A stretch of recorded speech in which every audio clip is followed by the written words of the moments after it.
I'm setting a timer because suddenly we're behind schedule. And I just want to go on record saying that is not my fault. Thank you. All right. Hey, thanks for letting me be here. This is fun. This is exciting. If you are feeling sleepy in this after lunch slot, it's okay. Rest is a good thing, and it is the Sabbath. It won't offend me if you need to take a snooze. If you need some help staying awake, I want to push you to our church website, galileochurch.org, where you can cruise around on there and find out if anything I'm telling you is true.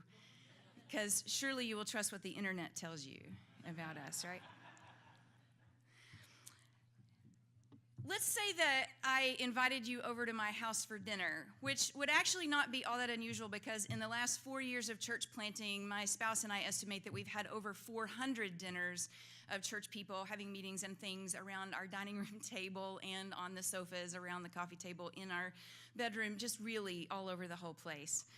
So let's say that I did invite you over for some hospitality in my home. I would probably, as soon as you got there, say the glasses are in the cabinet over the microwave. And there are beverages in the fridge. And I would expect that you would help yourself. And you, being accustomed as you are to hospitality, would do just that. You'd go get a glass, you'd find the ice in the freezer, you'd find whatever's in the fridge to be shared, and you would have a drink. I would probably say, no, I don't need any help, it's fine. You just have a seat. My family is here, and our space is yours. But don't sit there because that's Granddad's special chair, just so you know. And then I would tell you a little bit about what we're going to do tonight. I'm just going to finish up with this gravy. I'm in Texas. Everything has gravy. And in a little while, as more people get here, we'll gather around the table that's down the stairs in the big dining room, and we'll talk together. And then eventually we'll get around to some Bible study. The bathrooms, by the way, are down the hall, and I really think that one is probably clean, though I haven't checked it since my teenage boy got home. It's okay. I do want to talk to you and get to know you better, but for now, I'm working.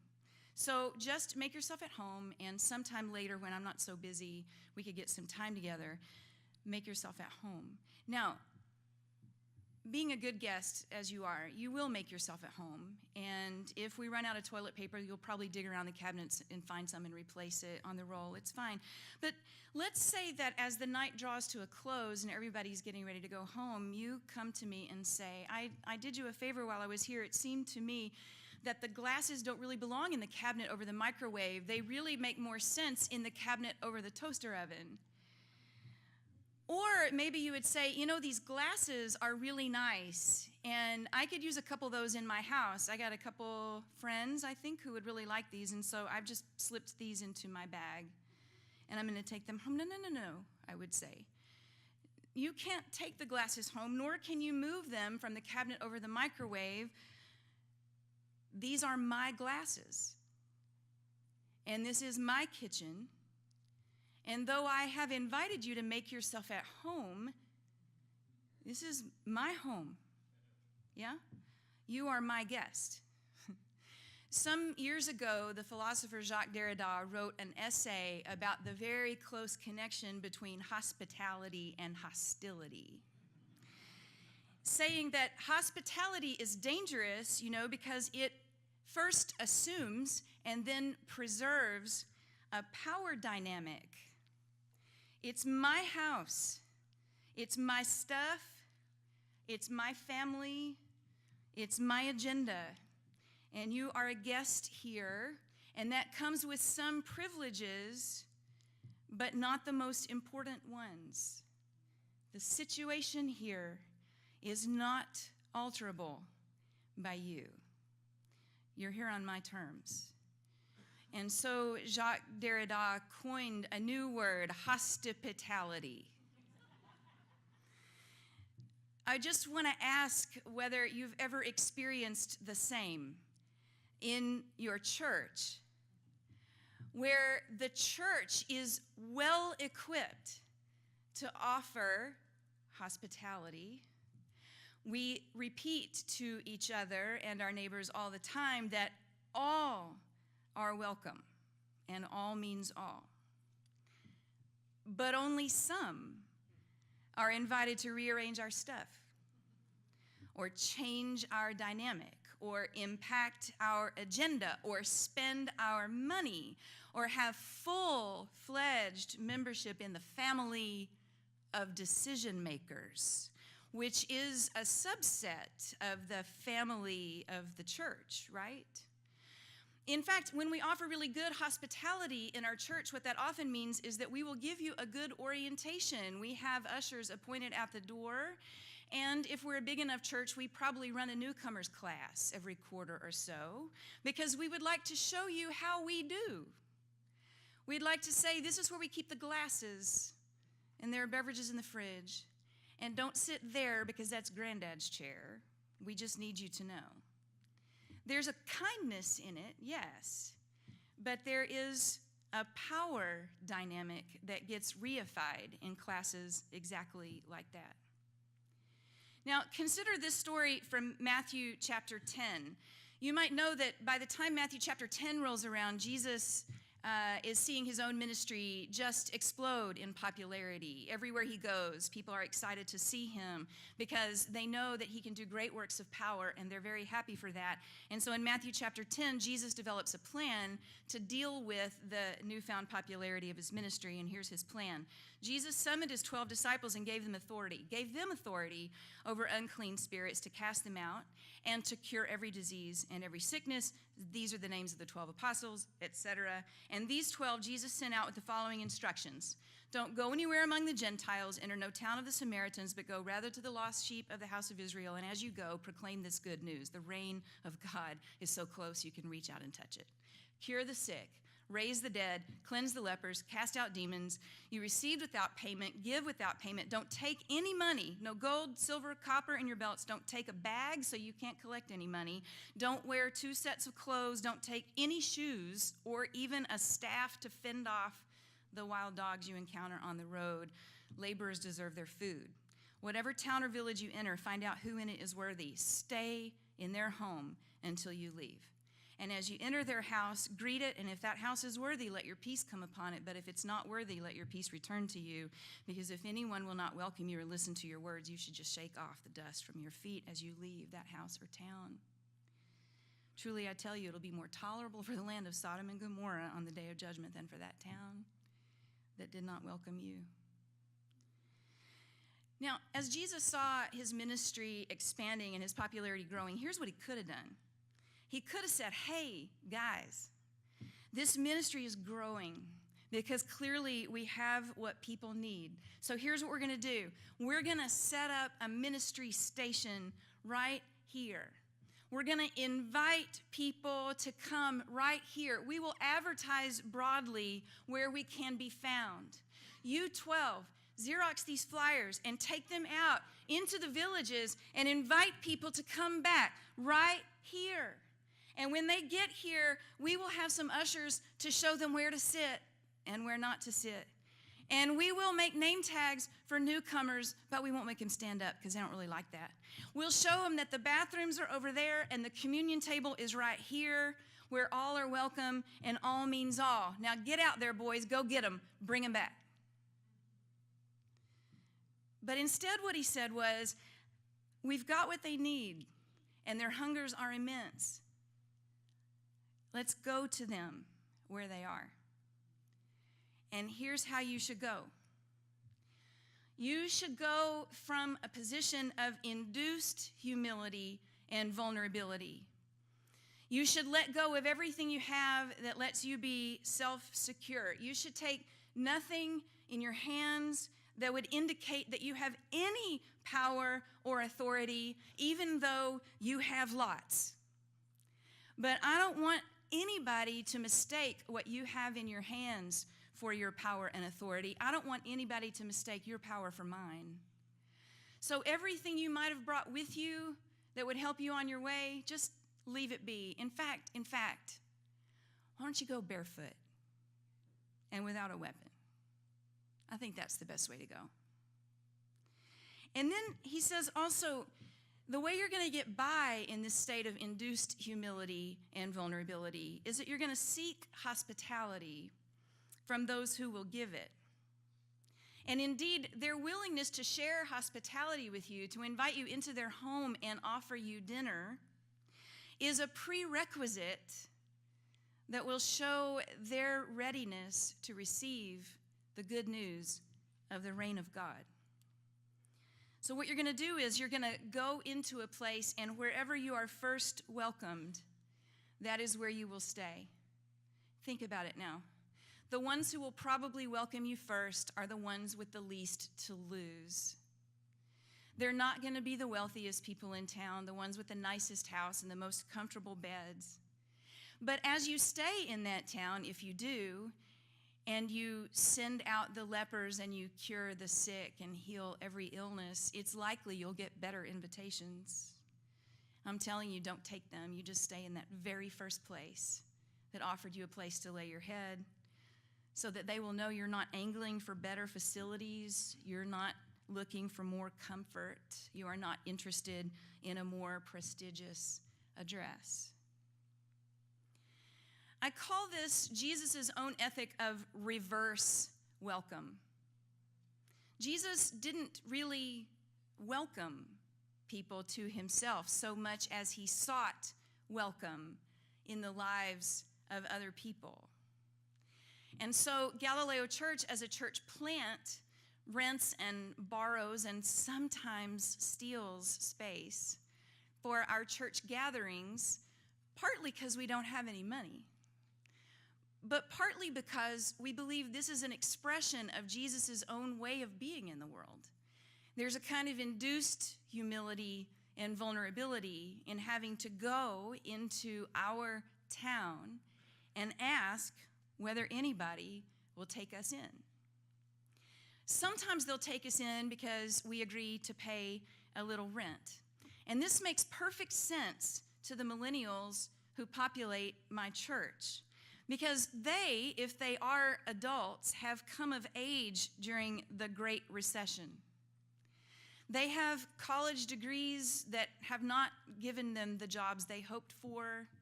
They have college debt they can't pay back, sometimes for degrees they didn't finish. They do not own homes. They don't even own their cars. They don't even own their cell phones. They hold their possessions lightly in their hands, and they are not interested in their church owning stuff. I am hard-pressed to imagine anyone in my church who would take on the responsibility of property chair. So it forces us to seek out hospitality in our town. And so several years ago, we wanted to have a weekly Bible study that would be a little larger, a little looser, a little less formal than the ones that met around dining room tables, my own included. And so we went to the newly opened Fuzzy's restaurant in Mansfield. It's a really cheap taco bar, tacos and a bar, taco bar. And it had opened up in our suburb, and I went to the very first manager of that Fuzzy's, hat in hand, and I said, I have this idea. We'd like to have a weekly gathering. We're going to call it Bible and Beer. We'd like to put up a sign in the restaurant that says we do this every Tuesday night at 8 o'clock. Do you mind? And the manager said, I don't care what you do in here. Just keep my employees happy. If you're going to hang around for a while, buy stuff. I said, okay, we can do that. And so we tip well, and as it turns out, the employees of Fuzzy's are really happy to see us coming. Here's the deal at Fuzzy's. The staff turns over constantly. Our church just on Tuesday had our 184th consecutive Tuesday night Bible and Beer on the patio of the taco bar at Fuzzy's. We have outlasted every manager, every bartender, every cashier, everybody at the restaurant. But here's the thing, when a new bartender or manager comes on at Fuzzy's and then we show up on Tuesday night, they say, oh, we heard about you. You're the Bible and Beer Church. Yes, yes we are. And they're happy to see us because we tip really well. We have been evicted twice from places of worship, not our fault. I'll tell you the stories if you want. But there's really nothing like having your communion table and the plates and chalices out on the sidewalk in front of the place you thought was your forever-ish worship home. And calling up one person who then was able to post on Facebook that we needed some help moving out, and arriving from an out-of-town trip to help with the emergency move of our church, and finding that not only people from Galileo Church had shown up, but that people from our town had shown up to help us collect our belongings and move to the next place, because the word had gone out on Facebook that we were very suddenly homeless. And then to call around in town to wonder who would take us in. This is Thursday night. Who will take us in time for worship on Sunday? And to have a restaurateur in our town who was herself on vacation that week call me from the beach in Florida and say, I'm not there, but my teenage son has a key to the back door. He'll let you in. You can worship in the restaurant till you find your next forever place. That whole restaurant smelled so thickly of brisket that we went home at night and could still smell brisket in our hair and on our clothes. It was great for me, but not so great for the vegetarians in our church. We stayed there for several weeks until we found the next place to rent, and we wrote a letter of thanks, not just to the restaurateurs, but to our town, which we had published in the local paper to say thank you for the hospitality we had received from so many and for so long. The dynamic in our rented spaces, all of them, and in our borrowed spaces like Fuzzy's, is like this. Oh, hey, I'm so glad you're here. No, I don't know where they keep the extra toilet paper. I'm a guest here too. The forks, though, are over in that vat by the deal where you get your food. We're all just guests here. We're all just guests here. So that the dynamic of that hospitality is kind of gone. I'm not really welcoming people into my space. They're not looking to me for what the rules of engagement are around here.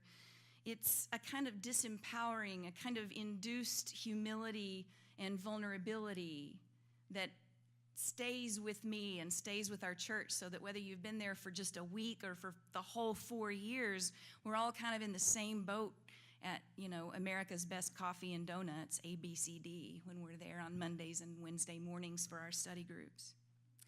Here's the deal. I don't think this is just for church plants that can't afford or don't want permanent space. I think that this is possible for people in traditional churches too. I think that if you're looking for people who don't already know how to do church and don't already feel empowered to cross your threshold and come into your beautiful, beautiful building, if you're looking for those folks, you're probably going to have to leave that beautiful, beautiful building.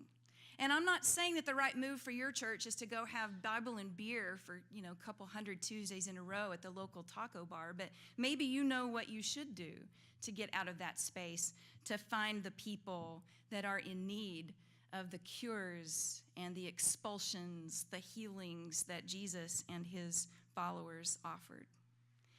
The thing is, you got to do it. You got to do it because our country, our continent is just filled to the brim with these very spiritual but not very religious young adults. The latest Pew research says that 36% now, it's more than 1 out of 3 of your kids and your kids' friends and your grandkids and your grandkids' friends, they have no community of belonging in which to ask life's hardest questions and collaborate together with each other and the Holy Spirit of the living Christ to try and find out what God wants. They are spiritual but not religious. That means they are alone but not together. It doesn't mean they're not believers. It just means that they don't yet believe that God's love is the realest thing in the world. And they don't have a community of belonging like we do that demonstrates that to them again and again and again with regularity. They are adrift. They are homeless. So that the church, in taking on a kind of induced homelessness, a kind of induced humility and vulnerability, leaving our money and even our shoes at home and finding out where we might find a welcome, we become like them. We become like them. So that we're no longer asking them to come into our space where we're going to be real, real nice to you and explain how you can become more like us. So we were at Fuzzy's just on Tuesday. What is today? Saturday. Okay, so like 5 days ago, we were at Fuzzy's, and there are a dozen of us sitting around these tables, and we've shared a couple pitchers of beer among 12 people, so please, it's not very much beer, and some people are drinking Dr. Pepper, and we've had our fill of nachos and cheese. I cannot eat any more of that cheese in a styrofoam cup. It's been, y'all, that's 184 weeks of cheese in a styrofoam cup. Just, wow. Okay, but anyway, we have these signs that we set up on the tables that, facing 2 or 3 directions, and they just say, Bible and beer, Galileo Church, come on over, something like that. And so last week, as we were kind of moving through our Bible study, a couple men came over, young men, and they said, we're really sorry to interrupt. I'm really sorry, but we're here for dinner. We saw your sign on the table, and we spent the last hour and a half just devouring your website and reading everything we can find about you in social media, which is a lot. I mean, just look, it's a lot. It's a lot of stuff.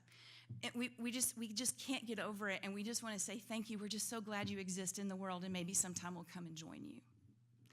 It turns out that they're married to each other, these 2 men, and when you're in Mansfield, Texas, in a suburb of Fort Worth, you just don't tell everybody that you're married to your life partner. You just don't. But there was a little bubble of safe space that we had created, not safe space within the space of our church building, but the church itself, right? The people actually being the safe space on the taco bar patio at Fuzzy's, and they could see that. And you know what? Maybe someday they will come to worship, or maybe someday they really will come to Bible and beer. But I'll tell you what, it won't be for a good long time.